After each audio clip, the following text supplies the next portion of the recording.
Ok, vamos a ver un tema muy importante que es la política comercial internacional.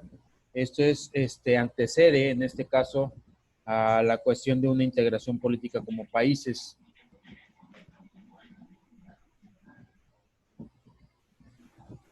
Es una política comercial. Nos dice que se define como el manejo del conjunto de instrumentos a un alcance del Estado, obviamente para mantener, alterar o modificar las relaciones comerciales de un país con el resto del mundo.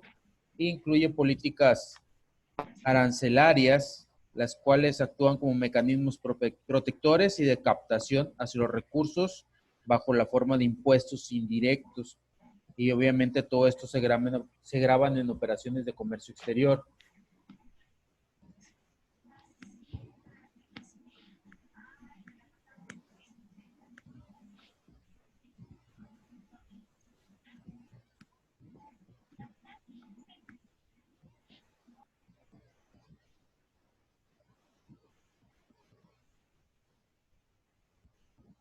Entonces nos dice, obviamente que la política comercial hace parte de la política económica, o sea, son un todo que regulan los pagos internacionales y el intercambio entre los mismos países.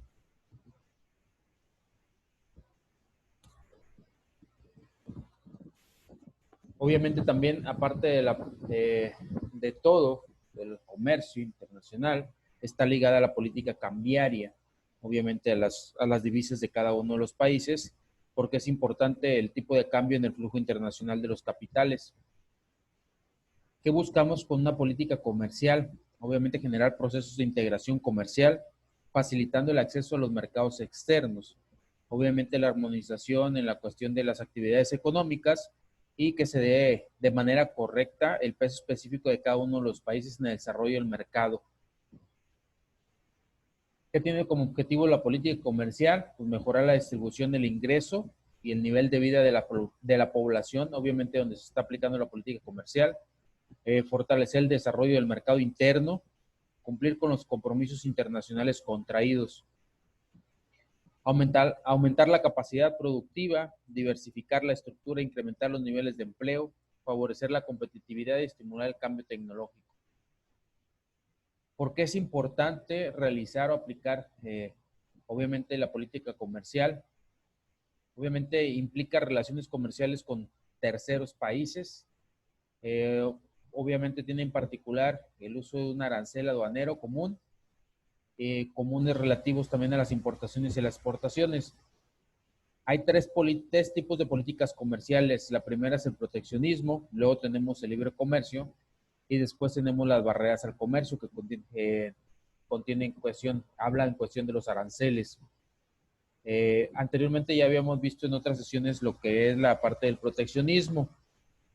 En este caso, el objetivo es promover el desarrollo de ciertos sectores de la industria nacional, apoyar a la industria nacional a que se siga desarrollando. No por ende, no quiere decir que no vamos a permitir la entrada de productos o empresas extranjeras, pero siempre y cuando las empresas nacionales se pongan por delante de las empresas extranjeras. Eso es lo que quiere decir el proteccionismo.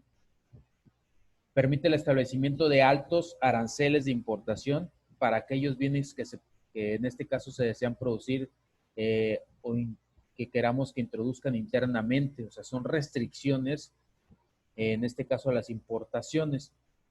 La política proteccionista puede adoptar medidas de orden interno, como aplicar impuestos más bajos, obviamente tanto a la producción de aquellos bienes que se desea fomentar en el país, y fomenta la destinación por parte del gobierno de subsidios, entre otros aspectos. ¿Qué desventajas hay de utilizar una política comercial enfocada al proteccionismo?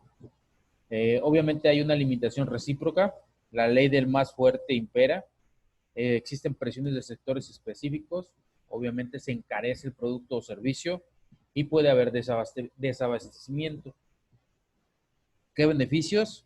Obviamente la protección de la industria joven que va creciendo en ese aspecto, pequeñas, micro y pequeñas empresas, medianas empresas del país de origen, recuperación de la economía interna, fortalecimiento del mercado internacional.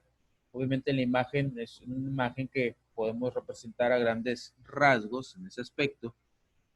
como dos personas están en una portería defendiéndola, obviamente, y llegan mercancías externas y pues obviamente ellos van a tratar de regular ese tipo de mercancías o parar el libre tránsito de esas mercancías. ¿Qué argumentos tiene el proteccionismo en comparación de otras políticas comerciales? La primera son las razones de seguridad nacional. Obviamente la independencia económica de cada una de las empresas. Alcanzamos niveles de desarrollo industrial mínimo y superar desequilibrios de la balanza comercial. Ok, eso es en cuanto al proteccionismo. Después viene otra política comercial que es el libre comercio. Obviamente en el libre comercio buscamos estimular el intercambio de productos entre los países. Es la vía opuesta, obviamente, del proteccionismo y se basa en la ausencia de aranceles y de cualquier forma de barreras comerciales. En este caso, o sea, contingentes, cupos, reglamentos gubernamentales, requisitos teóricamente sanitarios o de calidad. O sea, se va a enfocar directamente en esos aspectos y va a deliberar de los aranceles u otras cuestiones. Todos obviamente van destinados a obstaculizar el intercambio de productos entre países. En una zona, ¿cómo puede ser una zona de libre comercio? Obviamente los países aliados en el tratado se comprometen a anular entre sí los aranceles. ¿A qué se refiere esto? Es un impuesto. Nájera.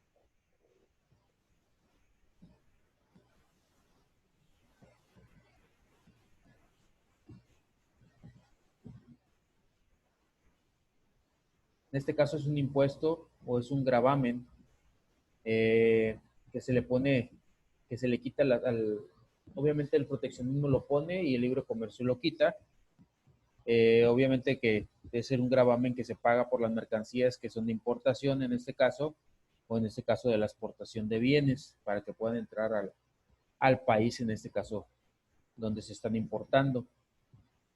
Otros instrumentos que los gobiernos utilizan para facilitar el comercio entre los países son los acuerdos comerciales, las uniones aduaneras, obviamente las zonas de libre comercio, la implantación de preferencias arancelarias y las asociaciones. Ok, luego viene otra política comercial que es el área de libre comercio. Obviamente aquí se suprimen todas las barreras al comercio de bienes y servicios entre los países integrantes. No existen aranceles, no hay cuotas, subsidios o impedimentos administrativos que distorsionen el comercio entre los miembros. Ok, los principales instrumentos de una política comercial son estos cuatro. Existen más, pero son estos cuatro los de los más importantes. El arancel, el subsidio, el dumping y las restricciones cuantitativas. Obviamente ya lo hemos visto, el arancel es un instrumento más común de protección, pero no es el único. Obviamente cada país restringe su comercio de muchas maneras en ese aspecto. Las barreras arancelarias continúan cayendo como resultado de las negociaciones unilaterales. Los subsidios por las exportaciones son impuestos negativos, ya que su propósito es incrementarlas desplazando el gasto extranjero hacia los productos domésticos.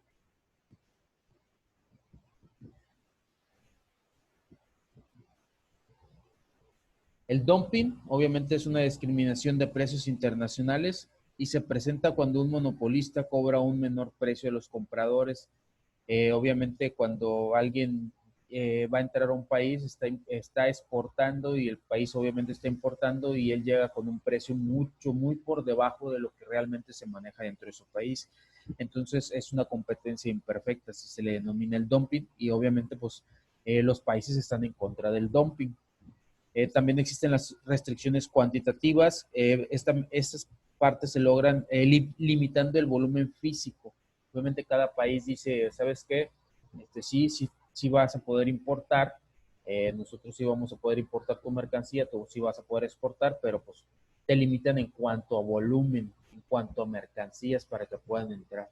No en cuanto a precios, sino en cuanto a volumen. Eso significa restricciones cuantitativas.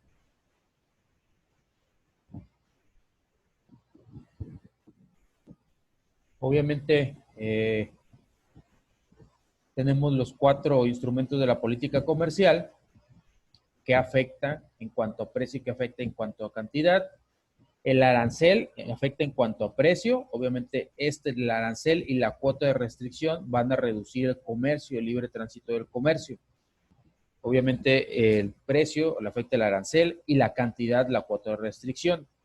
¿Qué aumenta el comercio? En cuanto a precio, el subsidio, obviamente.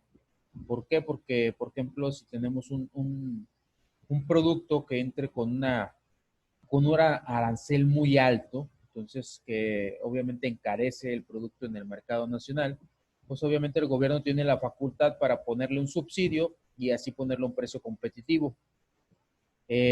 Aumenta el comercio en cuanto a cantidad, el aumento voluntario de importación en ese aspecto también. O sea, la cantidad podemos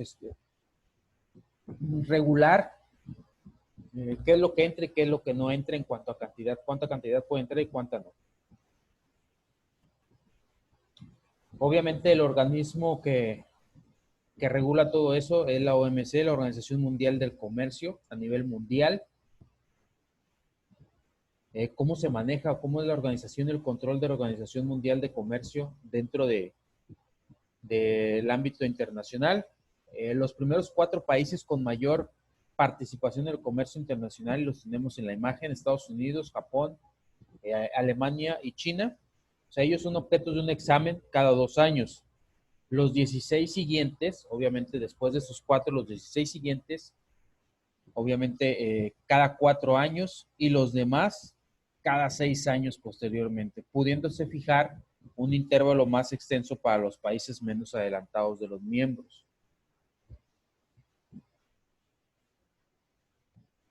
Obviamente este es parte de cómo se compone. Dice: el órgano de examen de las políticas comerciales es la OEPC, es parte de la OMC. Obviamente se van a realizar exámenes sobre la base de una declaración de políticas preparada por el país objeto y un informe elaborado en este caso por economistas de la División de Examen de las Políticas Comerciales de la Secretaría. Es una foto de una ronda que se generó en Uruguay.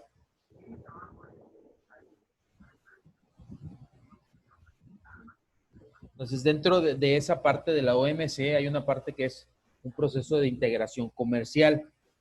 ¿Qué busca? Busca facilitar el acceso a mercados externos, avanzar en la armonización de las normas que regulan la actividad económica, y es de esa manera como el gobierno negociaría acuerdos internacionales que eliminan barreras al exceso, estimulen la inversión extranjera y faciliten la reasignación de recursos hacia actividades más productivas.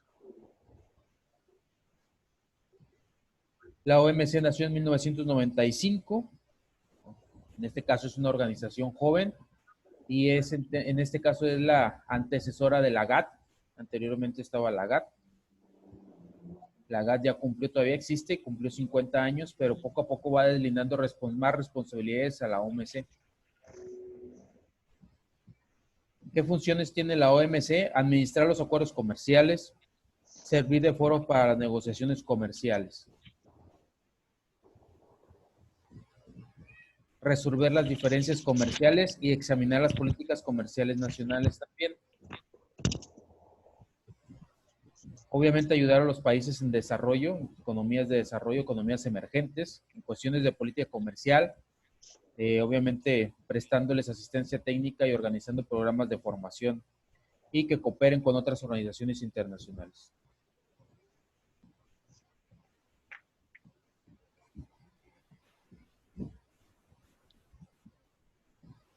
Ok, no sé si ahorita vamos a proseguir con otro tema, no sé si tengan alguna duda respecto a eso.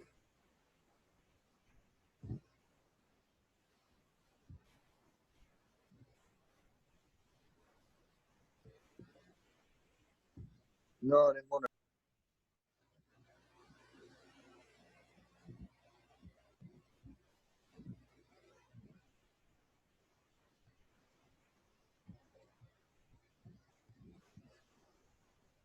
Ok, es muy importante esa cuestión de la política comercial porque nos va a permitir en este aspecto,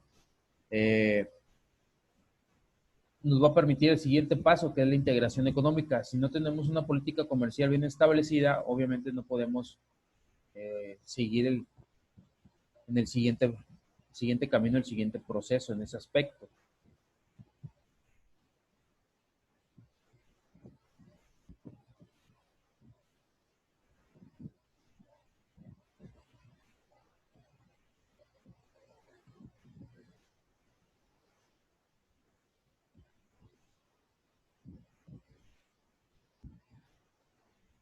Ok, después de la política, de que ya un país tiene una política comercial bien establecida, ya obviamente ya fue regulada por la OMC, obviamente después va a buscar una integración económica. ¿En qué consiste? En este caso que obviamente es una acción y efecto de integrar o integrarse. En esta cuestión lo vamos a ver directamente en países, integrarse con economías, con otras economías o integrarse con otros países.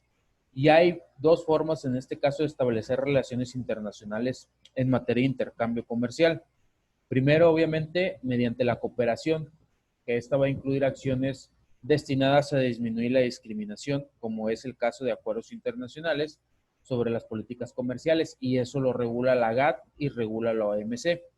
Y después viene la parte de la integración, dice que comprende medidas conducentes o supresión de algunas formas de discriminación, como lo es la eliminación de barreras al comercio.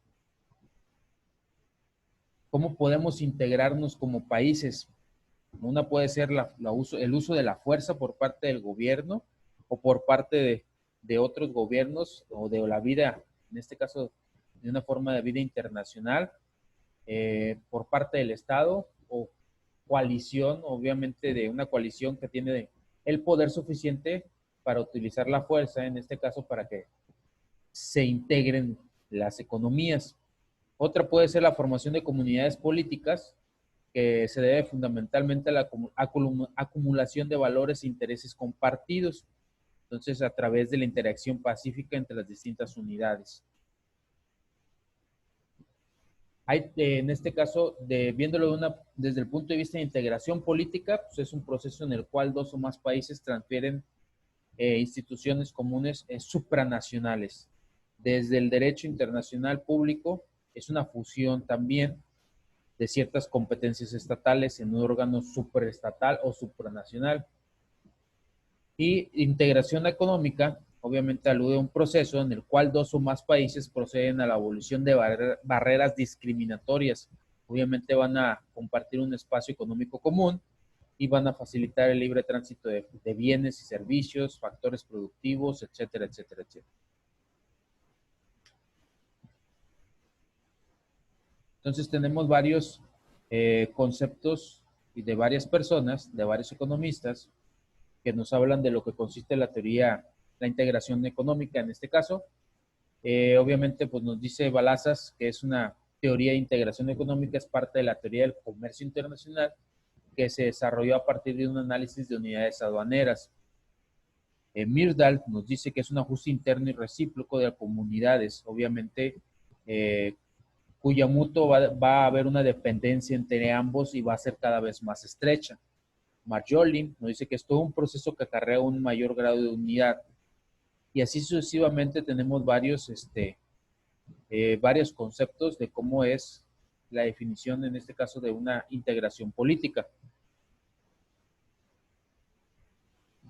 Tenemos una integración política para el desarrollo y una integración económica comercial. Para el desarrollo, obviamente, va a generar un mejoramiento de niveles de vida de todos los agentes económicos, sociales, políticos, culturales, etcétera. Va a lograr y consolidar procesos de pacificación entre aspectos. Si hay conflictos bélicos, pues obviamente esto va a ayudar a regular los conflictos bélicos. Y la otra parte, pues es el comercial, como los tratados de libre comercio en este caso, que actualmente pues están vigentes hoy en día. Se busca eliminar los obstáculos y la reducción de costos de transporte e implementar políticas comunes entre muchos países. Obviamente la integración económica ha venido estando presente en la historia del mundo desde hace muchos años, desde Grecia, Roma, obviamente se integraban por estados. En los años de 1800 y 1900 existió el Imperio Austrohúngaro, también se complementaban. En las décadas de los 20 del siglo XX hubo la Liga de Naciones que realmente fracasó, naciones del mundo, se intentó que si hubiera un acuerdo comercial con todos los países del mundo, se fracasó. Cuestión del tratado de Bretton Woods, que se llegó a un acuerdo de Bretton Woods, se llegó a tratados comerciales con algunos países. La iniciativa de la integración europea del 1951 al 1957, la proliferación de experiencias en países de desarrollo en 1960. No, en este caso hubo algunas como la AL, en este caso hubo pactos andinos en Sudamérica y en una parte de Asia también. Algunos tipos de integración económica, tenemos la económica global, como la GATT, la OMC, la ONU. Ese es un tipo de integración económica de países. Tenemos la integración económica hemisférica, como la ALC, en este caso, cuando se conjuntan por hemisferio también. En este caso, por ejemplo, Asia tiene pactos comerciales entre ellos mismos, por ser del mismo hemisferio en esa parte. Y integración económica regional, como la Unión Europea, la parte del Tratado de Libre Comercio Mercosur, CARICOM, del Caribe, etcétera, etcétera. Tenemos, obviamente, la integración económica hiperfocalizada, el Tratado de NAFTA, CAFTA, el TLC de Nicaragua, México, etcétera, etcétera. Obviamente, para que se integren, los países deben de tener ciertas características. Los sujetos son los estados soberanos, en este caso, y obviamente emprenden el proceso integrador de forma voluntaria y deliberada, avanzar por etapas y de forma gradual. Obviamente tienen que tener un carácter endógeno del proceso por parte de los actores. Obviamente, aunque a veces está en manos de agencias internacionales, como qué agencias, como el Banco Mundial, como la OMC, como la CEPAL. Las etapas deben ser cada vez más profundas y dispersas, de ahí la necesidad de progresividad y la convergencia del proceso. Obviamente debe de haber un inicio del proceso con acercamientos económicos para después que se conjunten todas las cuestiones sociales, culturales y jurídicas de los países miembros, obviamente, de la integración económica. Primero, como etapas, lo que debemos de cumplir en el proceso es la zona de libre comercio. Obviamente, donde acuerdan tarifas arancelarias y otras barreras o restricciones para los productos. Después, en el segundo paso, viene la unión aduanera. Obviamente, la desgravación de los aranceles entre ellos mismos, los que no se ocupen en ese aspecto. Eliminan tarifas entre Estados miembros, establecen una tarifa uniforme para las importaciones de exterior de algún país o de alguna unión exterior a la integración que están manejando ellos, y la distribución de ingresos aduaneros entre los miembros conforme a una fórmula acordada. Después viene la cuestión de un mercado común. Eso es como van a ir progresando las integraciones.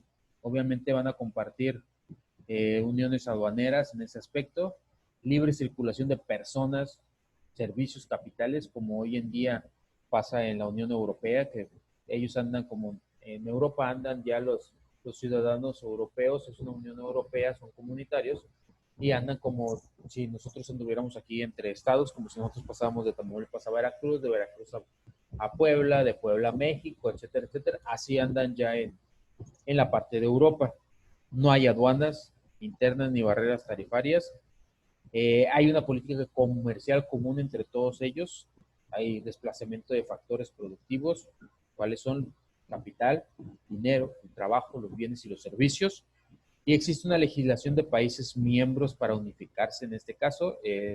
Obviamente, si alguien quiere pertenecer a la unión, a la integración, entonces les ponen ciertos requisitos. Después viene una unión económica.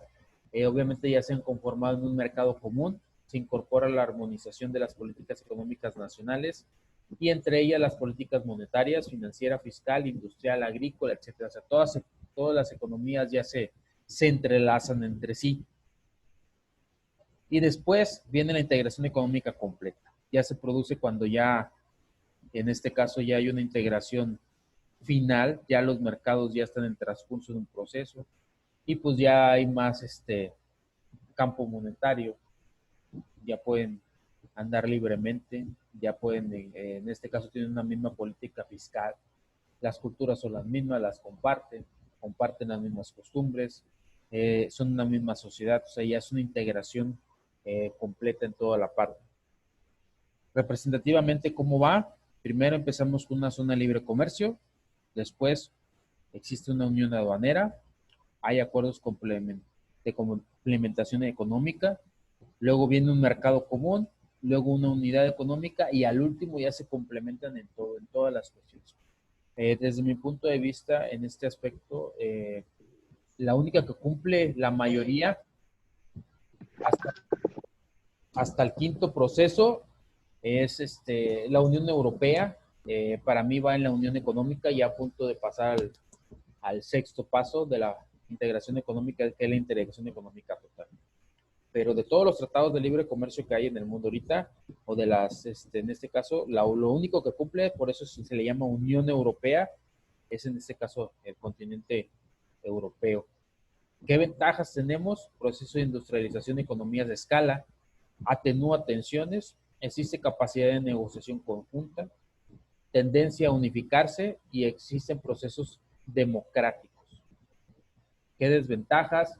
Obviamente va a decaer el comercio, incumplimiento de compromisos nacionales internos. Existe la heterogeneidad en estructuras económicas en todos los países. También existe heterogeneidad en regímenes políticos. Falta de suficiente apoyo político puede que pase porque pues, adoptan políticas de otros países. Obviamente resistencia a entregar atribuciones a entes supranacionales de integración, como lo vimos, la GATT, la OMC, el Banco Mundial, etcétera. Hay algunos países que pueden estar renuentes a eso. Existe insuficiente participación de la población. Obviamente que la población a lo mejor no interese integrarse en costumbres, culturas, etcétera, a otras naciones. Puede falta de situaciones fronterizas o subregionales conflictivas, porque pues obviamente como obviamente andan libres, ya no hay barreras arancelarias, ya no hay en este caso quien los limite en ese aspecto, pues puede haber algún conflicto entre, obviamente, entre las fronteras y puede haber una crisis de la deuda en ese aspecto. Si tienen algún país tiene deuda con otro país que no pertenece a la Unión Económica, pues obviamente pues le va a afectar a toda la comunidad. Existen obviamente dos teorías de integración, una fusión del viejo debate entre el libre comercio contra el proteccionismo y la otra contra la existencia y el rol de las naciones. En el libre comercio, pues obviamente no existen aranceles, pueden andar libremente las mercancías, comercializarse en toda la Unión. Y en este caso el proteccionismo, recuerden que tiene como en este aspecto proteger a las empresas, como importante proteger a las empresas nacionales. Entonces, si hay una unión en ese aspecto, pues el proteccionismo va a tender a desaparecer o sí, pero existir, pero en un menor grado en ese aspecto.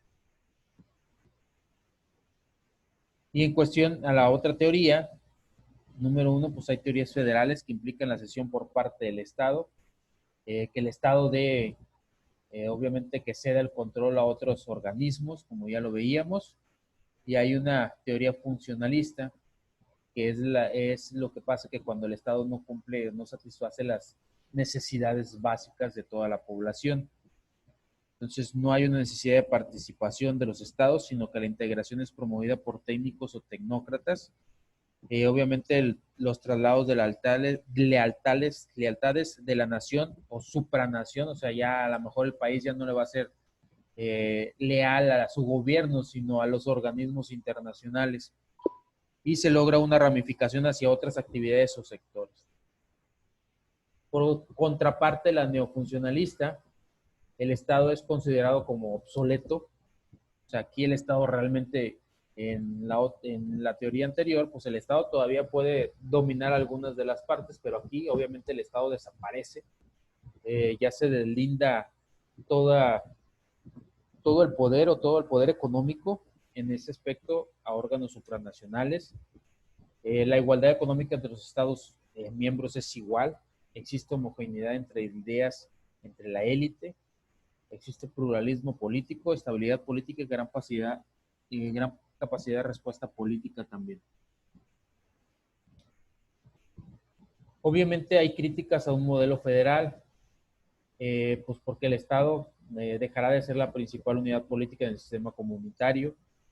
Obviamente la inexistencia del concepto de derrame debido a la falta de distribución entre temas de alta política y baja política. Realmente, obviamente, no se complementan con ninguna de las dos teorías porque no marcan importancia realmente en las organizaciones internacionales. O el Estado domina o dominan en este caso las organizaciones internacionales. Después se elaboró un modelo denominado institucionalismo neoliberal que aplicó un estudio de la Comunidad Europea, y este estudio se basó en una hipótesis de los realistas en cuanto a que el Estado es el actor central de las relaciones internacionales, y los neorrealistas decían que el comportamiento del Estado se explica a partir de un funcionamiento del sistema internacional. Entonces tenemos una tabla comparativa de cómo puede ser la teoría clásica y la estructuralista en Europa, de esto, visto desde un punto de vista francés y visto desde la parte de Latinoamérica. Obviamente los clásicos, existe la liberación de los mercados, que piensan en la ideología liberal, obviamente se basa en el juego de la oferta y la demanda, el sistema de producción capitalista, siguen siendo en eso. Predominio de lo comercial ante todo, y las uniones aduaneras se justifican. La estructuralista, que es como se está implementando hoy en día en la mayoría de los países o de las uniones, obviamente se basa en el modelo, un modelo keynesiano todavía, que dicen que el Estado es el encargado de gran parte de la economía todavía. Se fusionan los aparatos productivos, el desarrollo económico y bienestar de la población. Hay una nueva entidad económica y política.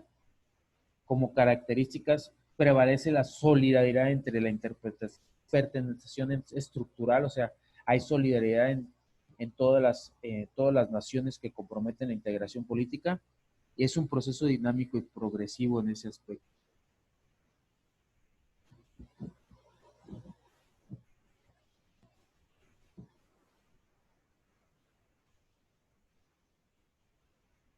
Ok, chicos, no sé si tengan alguna duda hasta aquí, algún tipo de comentario o algo que quieran agregar al respecto. No sé si tengan alguna duda. No, pues todo bien, todo bien.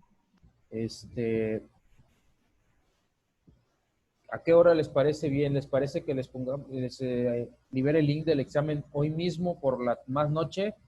Ya la tarde noche, 8 de la noche, 9 de la noche, les libero el link del examen, o el día de mañana.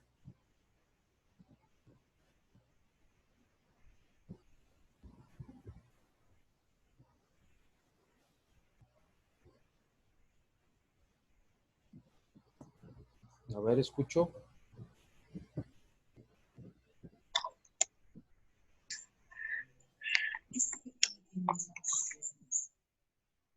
Yo digo que ahora.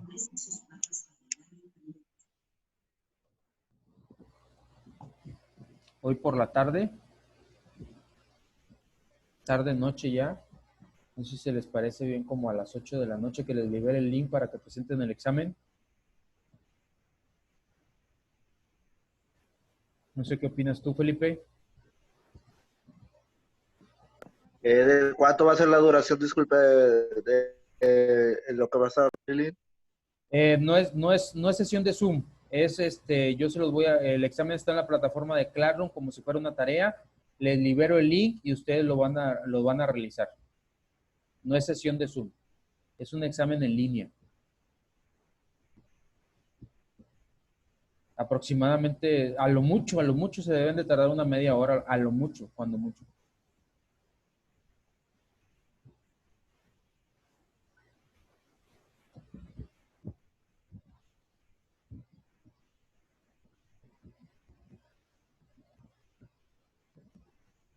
Entonces, no sé qué opinan al respecto.